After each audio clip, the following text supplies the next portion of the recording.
To those of you who are visiting, we're in Hebrews. We're going to be starting Hebrews chapter 3. We're zooming through the study of Hebrews. And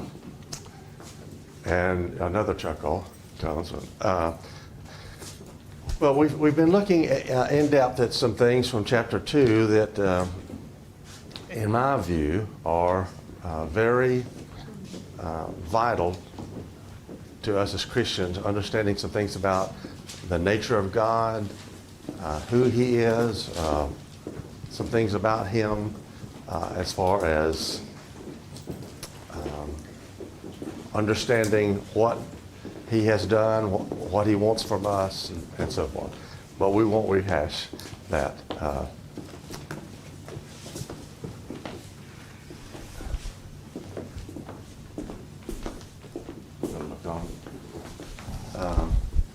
Anyway, thank you all for being here. Chapter 3 begins with the same word that chapter 2 began with.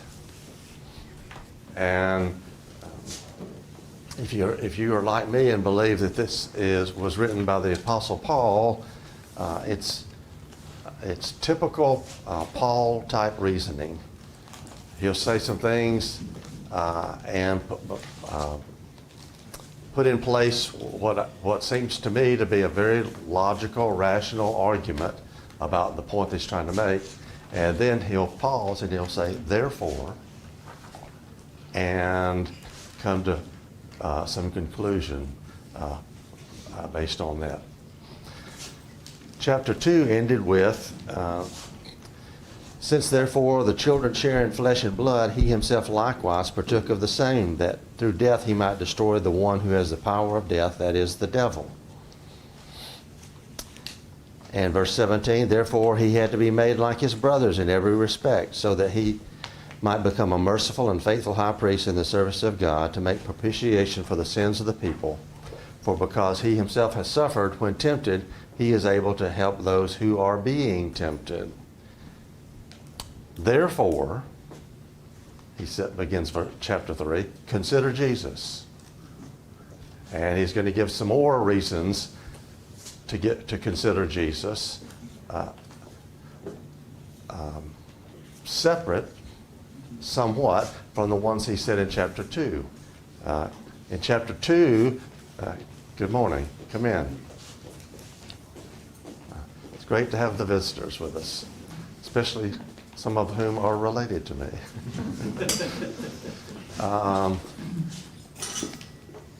Chapter 2 talked about considering Jesus and his superior position. Superior to whom? The angels, right. And again, we won't rehash all that, but that was important for these to whom he was writing to understand the superior to angels. And we talked about how that he didn't just pull the topic of angels out of thin air, that the angels were directly connected to the giving of the law. And so angels, Christ being superior to the angels was very important for them to understand. And in chapter 3 now, he's going to talk about Christ being superior again, and something that will be very meaningful to those to whom he's writing. In this book, what I asked regular class members to do is to identify for each chapter what you believe is a theme of the chapter, as well as put down some reference passages for that bear on the thinking at hand, the points that are being made that are outside the book of Hebrews. We mentioned this just at the end of class last time. What did someone say is a theme or maybe the main theme of chapter 3?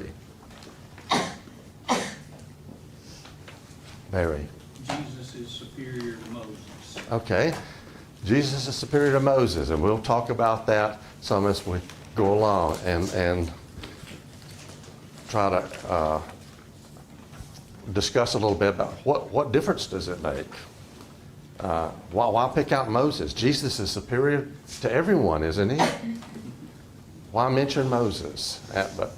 I think that would be pretty obvious as we go along. Any other thoughts about the theme of chapter 3? Tim? That my rest is in belief in Jesus. Say again? My rest is in the belief in Jesus. Right.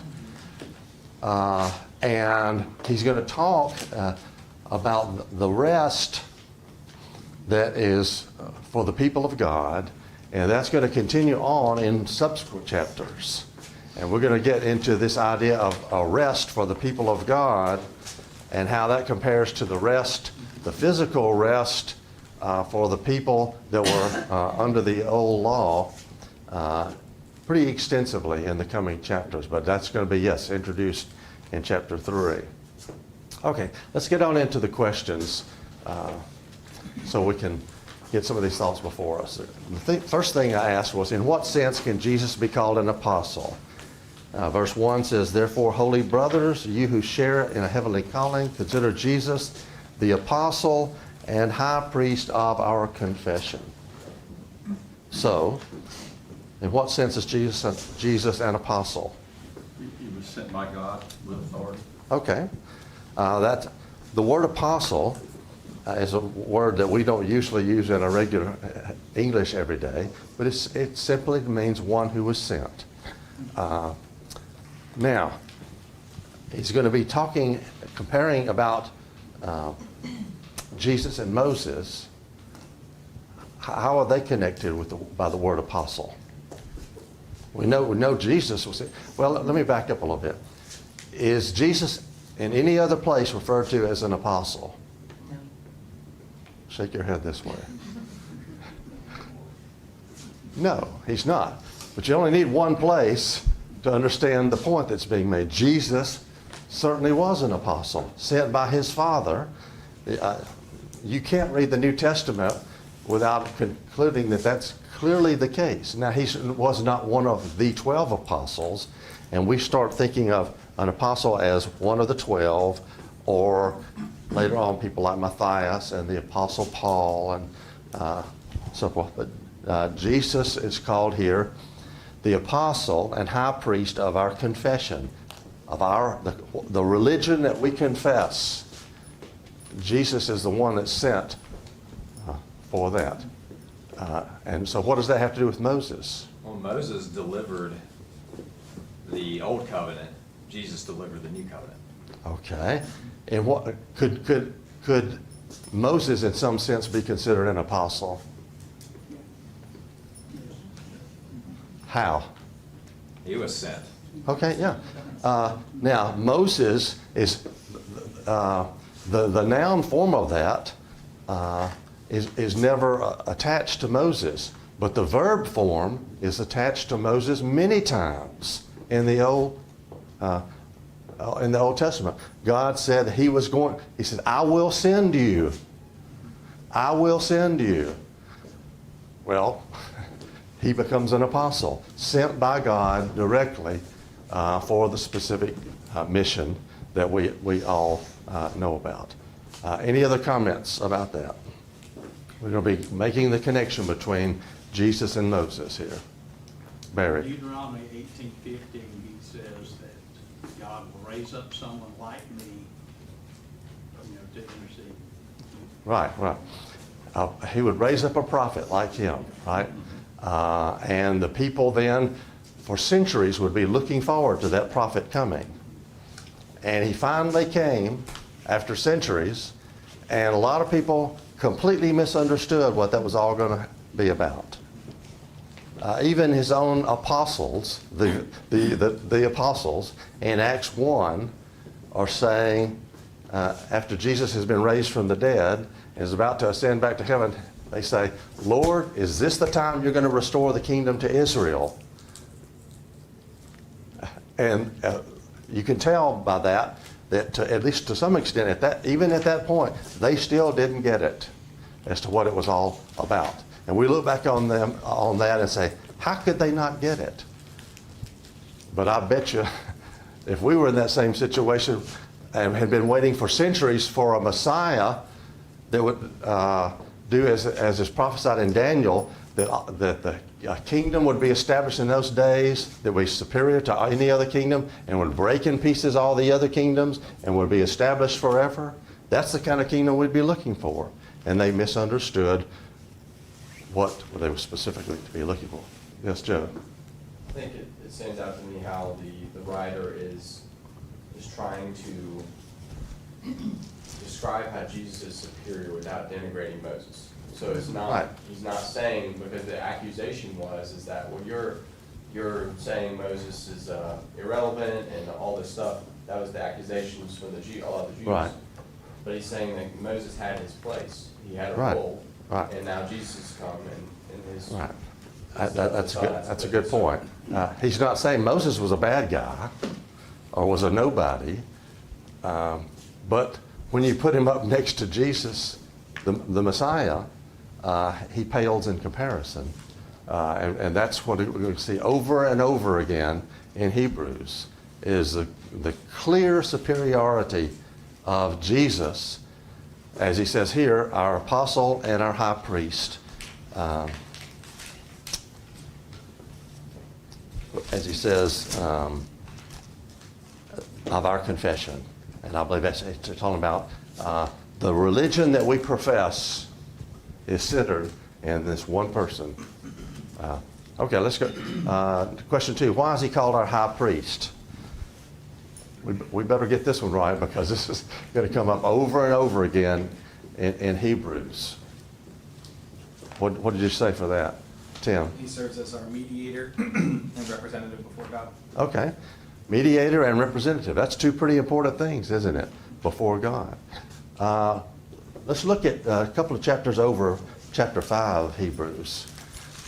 And I won't make too big a point about this because we're going to be covering this sometime next year.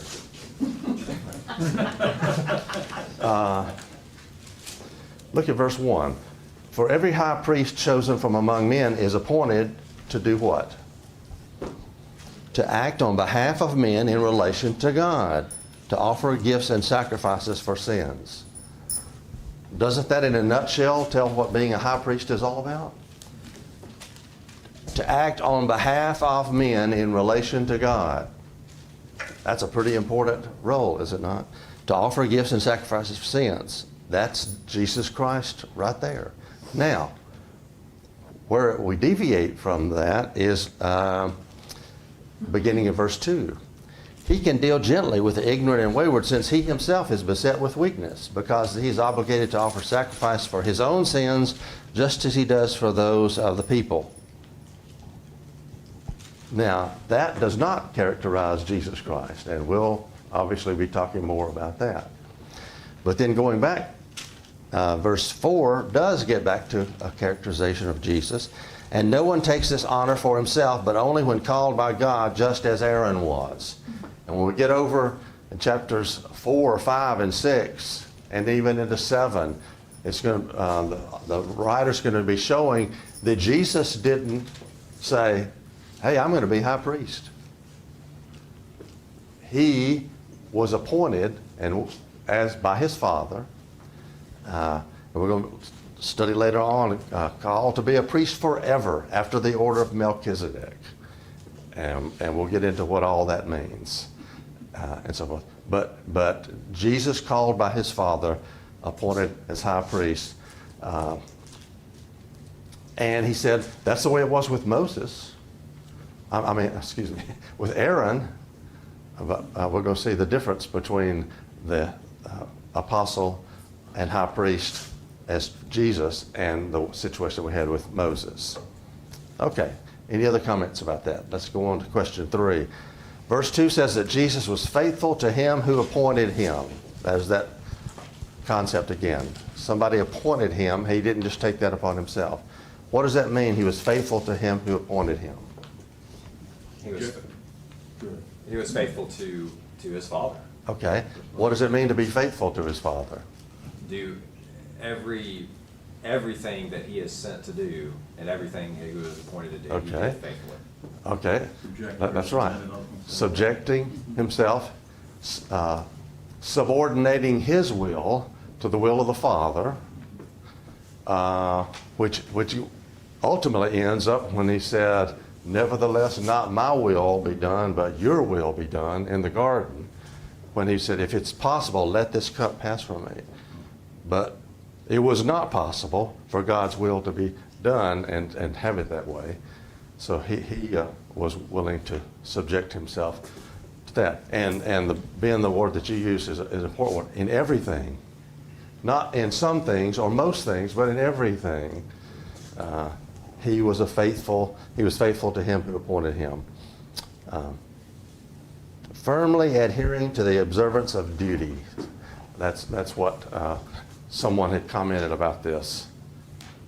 There's a duty there, and he was faithful to that in every way.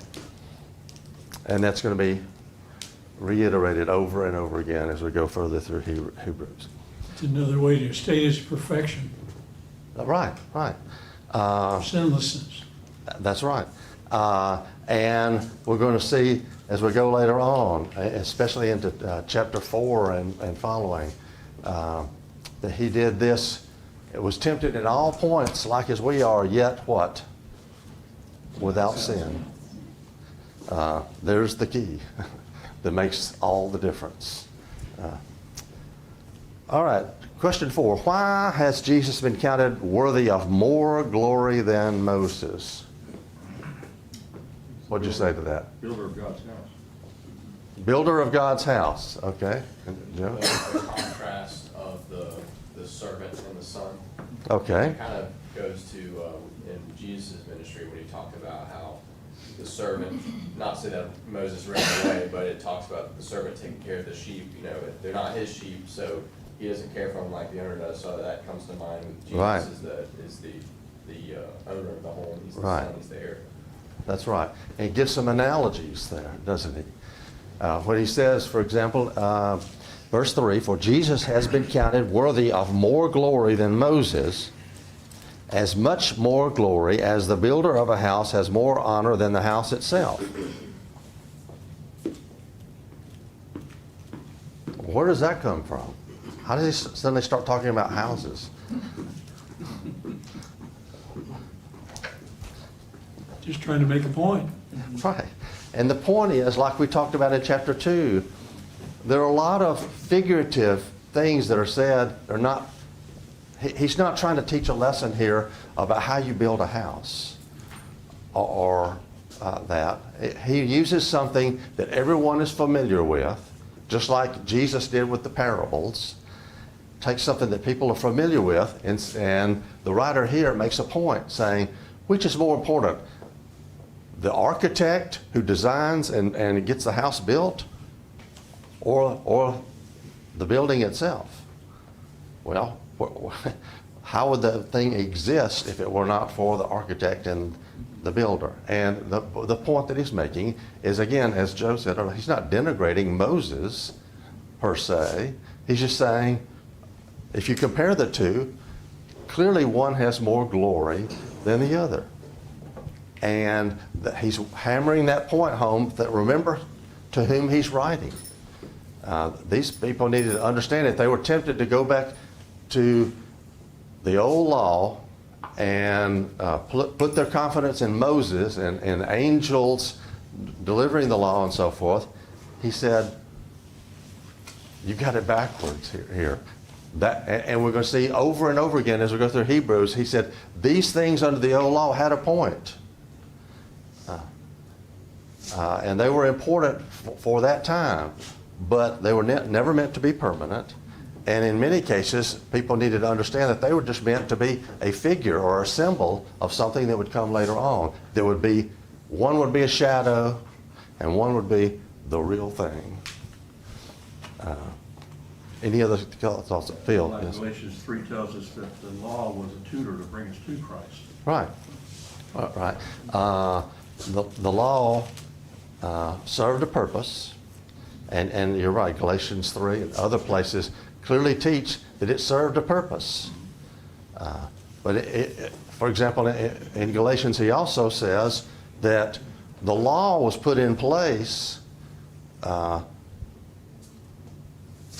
several hundred years after the promise given to Abraham, 430 is what he specifically says. He said, but that didn't take away from what the original promise was, and that was the promise that through Abraham's seed all nations would be blessed. And then the law is put in, and the law is in place for centuries. But it was just, as you said, a tutor to bring us many, many years later to Christ himself. Ronnie? Perhaps we have a little bit of difficulty in seeing what he's trying to do here, because all we've ever known is Christ and the gospel and so forth. But he's writing to people that once knew Moses and the law. Right. That's where they came out of. Now they're Christians, but they're having a tendency to drift back into that old way. Yeah. So he's using something they're very familiar with to show now that Christ is superior to all of that. That's a good point. That's the point. They were in the transition period, weren't they? Yeah. This transition period happened many centuries before us, but they're in a position where he starts off Hebrews. Remember how he started off? He says, God spoke to our fathers by the prophets. And he said, yes, that was very important, and it lasted for many, many years. But things are different now. And some people needed to get that lesson taught to them over and over again to understand that they're not only just different, they're better. And it really can't be compared with the significance of superiority from what they had from before. Yes, sir. It just occurred to me that maybe the comparison can be made today of like people who come out of denominationalism or some other ism to become a Christian. There is always that background out of which they battle Yeah. with maybe at times to see the importance of why they left it. And Yeah. maybe it's family that's drawing them back and all of those kind of things. And they need to stay where they are. Christ is the Savior. Yeah, that's a good point. In today's discussions that take place about what the faith that's been delivered for us once and for all, as we're told in the book of Jude, some people will say, well, I hear what you're saying, but if I believe that, if I follow that, what would that mean about my daddy and my granddaddy and my great-granddaddy? And they stumble over that concept because of the past connections and so forth. Well, these Jews, they could go way beyond great-granddaddy, couldn't they? Centuries, many centuries had gone by and so forth, and had to come to grips with some things. And it's not like he's saying that the people under the old law lived in error, but he is saying that things have changed, and you need to wake up and realize that it's changed, and it's not going to go back. It's going to keep going forward. Hold on just a second. Sandy had to... Well, I feel really good because Ronnie made the point I was going to make. But to us, because this is always important to me that we pull out, whoever the writer was realized how important it was to keep saying this and keep doing this. And I think we fall very short, I personally have, with just supposing that someone is with us in a group, our group has come out of a different belief system. They need to continually be supported and reinforced and studied with, because we just assume, which, you know the truth, there you go, you know, and it's not always that easy. And Yeah. it can happen You're years right. and years and years Yeah. after.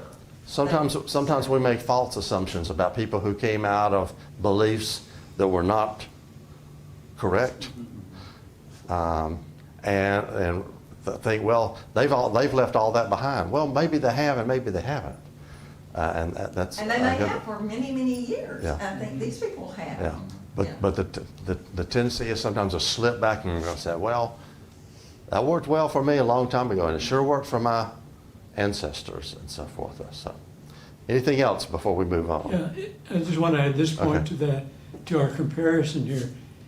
A Jew could say, this was given by God on Mount Sinai. Right, What can a denominationalist say except it was established by some man somewhere? right.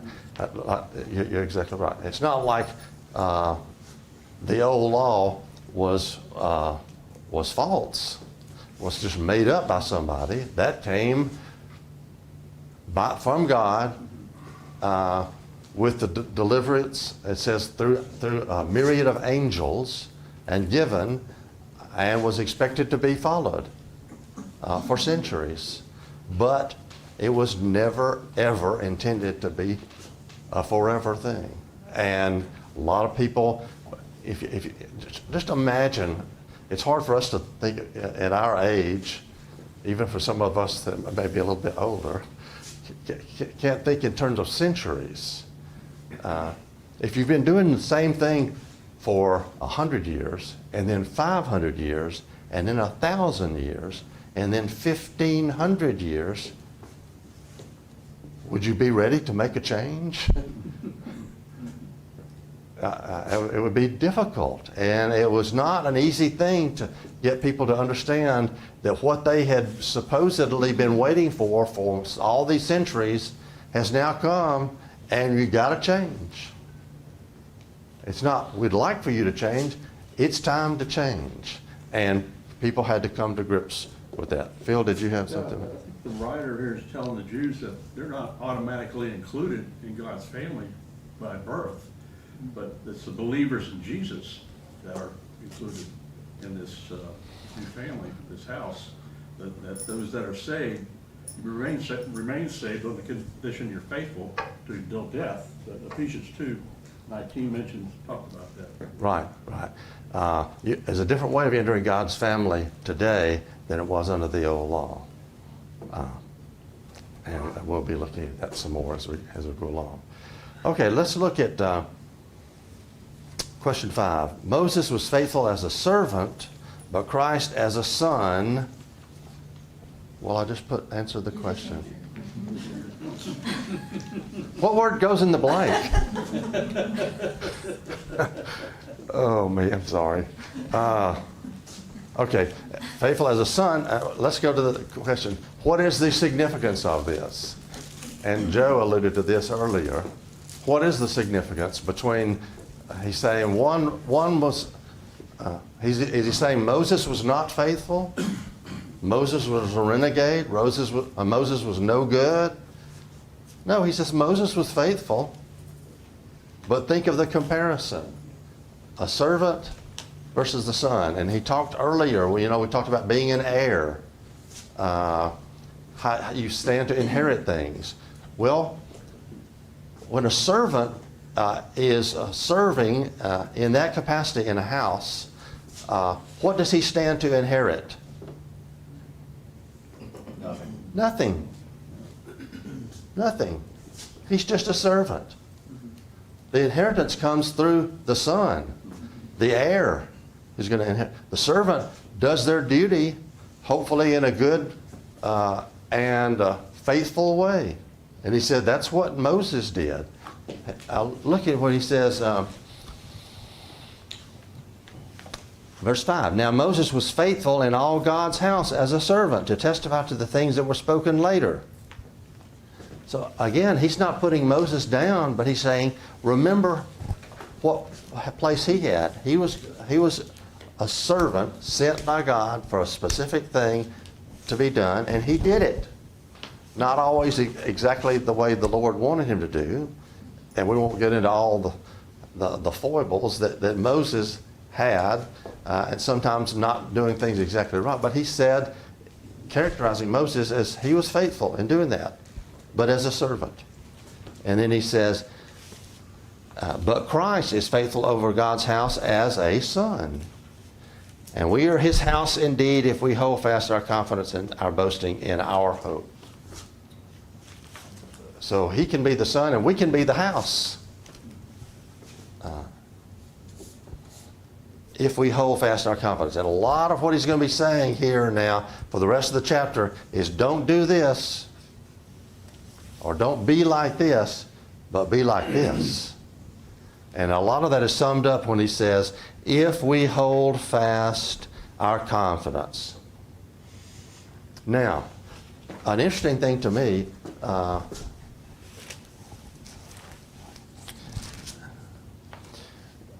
I'll skip over here just for a second, when it says, if we hold fast our confidence, skip down to verse 14. For we have come to share Christ, if indeed we hold our original confidence firm to the end.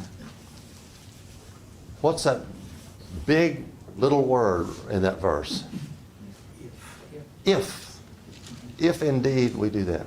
Now, in my Bible, I happen to have a ESV study Bible. I could show you this, but the editors of this go to great lengths to try to explain away that little word "if" there. So, well, it looks to me like when it says, we have come to share Christ, if indeed we hold our original confidence firm to the end. Doesn't that necessarily mean that you might not? If you do this, this will happen. But the implication is, but you might not. And this is completely explained away in the study notes in my Bible.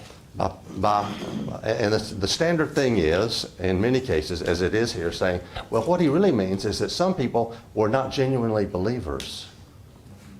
And so they claim to be believers, but they never really were. And so he doesn't really mean that there's a possibility of not holding fast to those things. Just to point that out. The point is that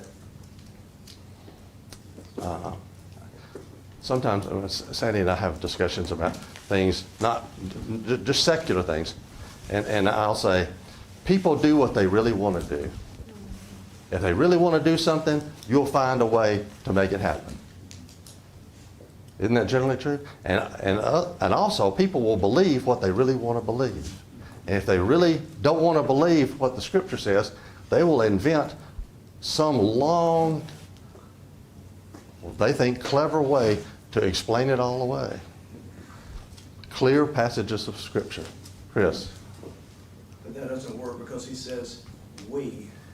So he's including himself in that too. What do you know? How about that? You're exactly right. If we do this. Okay.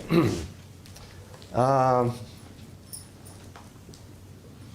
significance is that he's showing superiority. I think the easy answer is he's showing superiority. One is superior to the other. There's no arguing about it. Okay, now let's look at question 6. What rebellion is being referred to in verses 7 through 11? He talks about a rebellion. What's he talking about? The refusal of Israel to enter the promised land. Okay. There were several things that were involved there. I think certainly the unbelief in God's power to deliver that land into their hands. And they said, we can't do this, we can't do this. And God said, you're right, you're not going to do that. As a matter of fact, I can't help but point out, look at verse 11. After they rebelled and they said, we can't do this. As I swore in my, what? Wrath. Wrath? God has wrath? Well, That's what we've talked about, isn't it? Yes, Brad. No, your commentary says he really doesn't mean wrath. God really has wrath. And he says, I swore in my wrath. He said to the people who said, we can't take the land. They're too strong for us. We're not able to do that. And he said, you're exactly right. You're not going to do that. And he said, that's the wrath of God. And that's what we've talked about some of the past few weeks, is if we don't believe that God has a side of wrath, we'd misunderstand the basic nature of God and who he is. Now, his wrath takes different forms and does different things at different times. But to the Israelites, they learned a hard lesson, didn't they, about with their belief or unbelief. He's a consuming fire. That's right. Our God is a consuming fire. All right. Question 7, we'll end up with that. In view of what happened to them in question 6, what warning is given to brethren today? Especially from verse 12. What's the warning? The warning is that we might be unbelieving.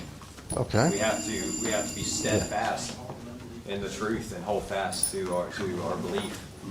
Right. When he says in verse 12, take care, brothers, lest there be in any of you an unbelieving heart. Now, he's writing to that to people in the first century. Do you think that applies to people in the 21st century? Take care. Be on your guard. He said, this happened to them. Don't think for a minute that it can't happen to us today. And we're going to talk next time as we finish chapter 3 about is there a difference between disobeying and unbelieving?